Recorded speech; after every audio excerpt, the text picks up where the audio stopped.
This is Lewis Hart for Boxing Social in association with Empire Fight Store. We're here at the Ben Davison Performance Centre with none other than himself, Ben Davison. How are we doing, mate? All good, thanks, mate. You?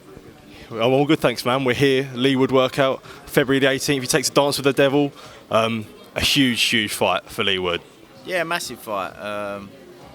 Mauricio Lara, very highly regarded amongst the featherweights and by the boxing people. So they're the type of fights that Leigh desires and wants, and you know, he's dangerous but also reckless, and that could be his undoing. What do you think of this fight? You know, it's really one for the fans, with two fighters that are going to both just come and bring it, and who always come and bring it every time.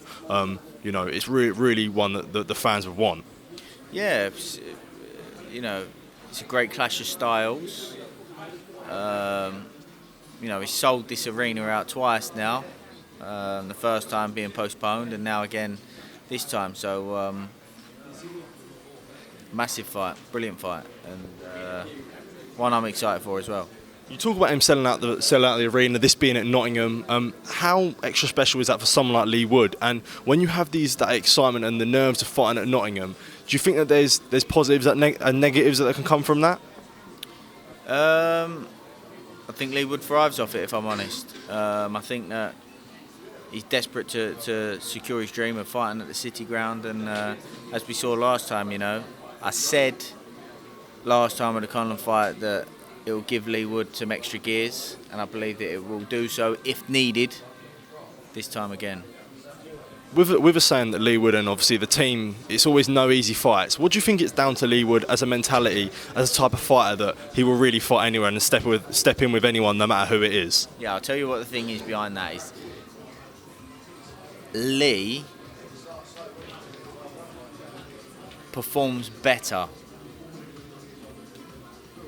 in that scenario. Sometimes we've seen it before with champions and heavy favourites in fights. If you're a slight favourite, it's different. But if you're a heavy favourite in a fight, in a tick-over defence, so to speak, a lot of champions find it hard to get up for. That's not the case. Leigh is the underdog here, and that gives him an extra few gears. I was going to say, you know, he could have been regarded as the underdog in this fight and in the Kongo fight and in the Kanju fight as well. All these few fights, what is it down? You know, people were talking about underdog mentality. Do you really think Leigh Wood is someone that lives and thrives off that? Yeah, for sure. And it's his professionalism that sees him get these victories, and you know, he earns them. Saying him earning it, you know, he done this all the hard way, you know, took an early couple losses, but you know, from now, you know, he's really kicking and he's sort of in the peak of his career, really. Yeah, he's a great role model for fighters that don't, you know, nobody's path to success is a straight line. Nobody's, whether it's in the ring or outside of the ring, there's always hurdles that people have to overcome. But for fighters that lose along the way of achieving their dream, Leigh Wood is the role model for those fighters to say, look, it can still be done. With this fight being for the WBA belt, with Santa Cruz vacating, does it feel like such a relief now where this situation's completely done? Because a few months ago, nobody knew really what was happening with Santa Cruz staying, and now it's fully resolved. Does it feel like just a massive relief for Leigh Wood now and the whole team? Yeah, for sure. You know, but at the same time, Leigh's been in the gym the whole time, so the fight hasn't changed. We was originally going to box Lara while Santa Cruz was going to box whoever it was, Ray Vargas, in a unification. The mess in terms of organisation, who's champion and whatnot, has been sorted out, but you know, the goal hasn't changed. Do you think this fight is like extra personal? With Lara saying after his last fight, you know, he was trying to say that Leigh would fake the injury and, you know, questioning his integrity like that. Do you feel like for someone like Leigh Wood, that makes that fight extra personal for him? Yeah, the emotions have got to stay out of it, I think. Very important that you're cool, calm and collected and focused on execution. I mean, it sells the fight, but performance-wise, it just needs to be focused on what he needs to do. Moving on, this past weekend we had an absolute terrific clash in Beterbiev versus Anthony Yarde. Just wanted to know, what was your thoughts on the fight? I thought it was a brilliant fight. I've always been a big advocate of Anthony Yarde, and unfortunately in his two challenges for world titles, he's come come up across two elite champions, but I'm confident that his opportunity will come and he will become a world champion. Just wanted to get your point of view of the stoppage. What was your thoughts on Tunde's decision to pull him out the fight? I thought it was perfectly timed. Do you feel like there should be a onus on sort of trainers sometimes where they have to sort of stop their fighters from everyone wants to be brave in the ring, but sometimes trainers need to take responsibility and take their fighters out when the time is right? Yeah, you have to take a lot of things into consideration. Who's the opponent? What's he like? What's my fighter like? What experience has my fighter got? How's this scenario come about? How does the fight look like it's going? How long's left in the round? How long's left in the fight? So there's lots of things that you've got to consider and make a quick decision based upon.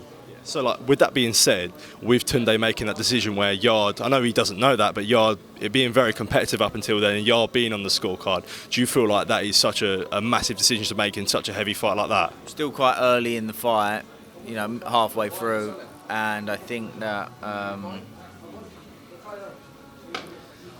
the way that the fight was going was in a direction that favoured Beterbiev and his experience. So that's why one of the reasons that I think it was a perfectly timed stoppage from Tunde. That's fair enough. Busy couple next weeks for you. Got Royston Barney-Smith in the back there. He's got a fight coming up. What can we expect in the next couple of weeks from you? Yeah, Royston's boxing on the 17th. Aloy's boxing on the same show. And then we've got Leigh the night after that, and then we've got Leigh McGregor boxing on March the 4th, and then we'll have a date for Pat McCormack announced imminently, I think. So busy little spell, yeah. Just to finish off, I wanted to touch on Ekow Essuman versus Chris Kongo. What did you make of the fight? And I saw a lot of criticism about the scorecards. Do you feel like with a close fight being like that, do you feel like there's potential that you got hard done by a little bit? Yeah, I thought that it was a very close fight. Very close fight.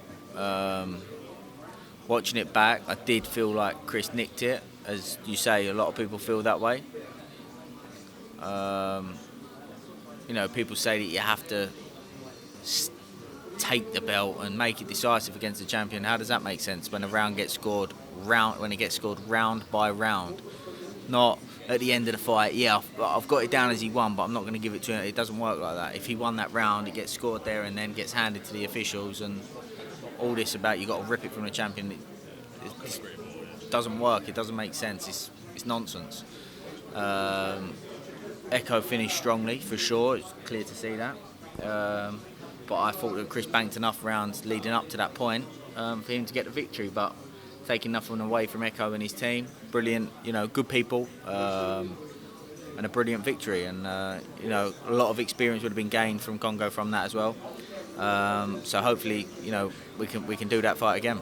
Yeah, I was just about to ask you that. With a close fight like that, do you think it's, for a British title or a massive fight like that, do you feel like, sometimes fights like that, they need kind of rematches just like that? Yeah, I think it was, I'm not going to say it was a controversial decision, but it was debated, and a lot of people seemed to feel like Kongo did do enough. But it was a close fight, and I thought it was a great fight as well. So it makes sense to do it again. Depending on what's happening with the European title, I know that John Miguez and Geordie Wise are boxing for that. That's not been fought for yet, so maybe Chris and Ekow can do their rematch before the winner then fighting the winner of that fight. Well, Ben, really appreciate your time. Thank you, mate, and all the best. Thank you, mate. Cheers. Thank you.